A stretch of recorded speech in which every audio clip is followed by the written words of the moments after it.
un traumatisme qui continue de la hanter.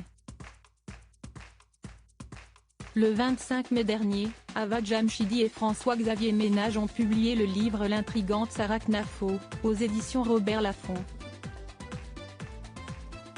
Un ouvrage dans lequel les journalistes reviennent sur l'histoire et le parcours de la conseillère d'Éric Zemmour lors de la dernière campagne présidentielle.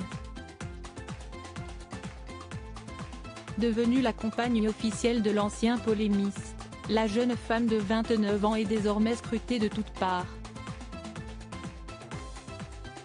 Dans le livre, les auteurs se penchent aussi sur son enfance et le drame auquel elle a dû faire face lorsqu'elle était enfant, l'agression de sa mère en Seine-Saint-Denis, département où elle a grandi.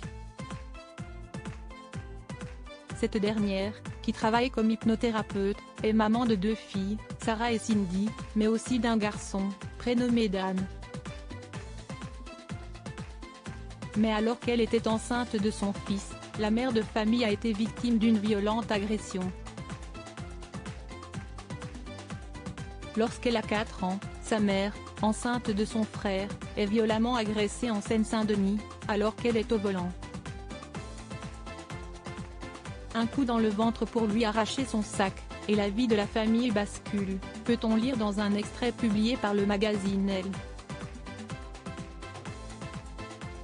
Sarah Knafo, renforcée par le drame qu'elle a vécu, cet événement tragique engendrera ensuite de graves séquelles chez le nourrisson.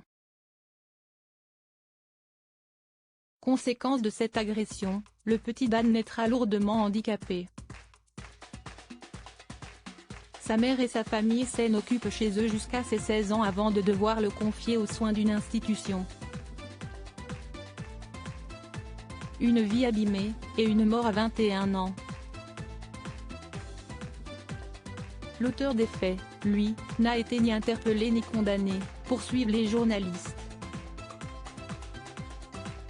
Dans une enquête publiée par Le Monde, on apprend cependant que sa mort a renforcé, chez Sarah Knafo, son tempérament de fonceuse, et un énorme appétit de vivre. Une force qui lui sera nécessaire pour permettre à son compagnon, Éric Zemmour, de remporter les élections législatives, lui qui est candidat dans le Var.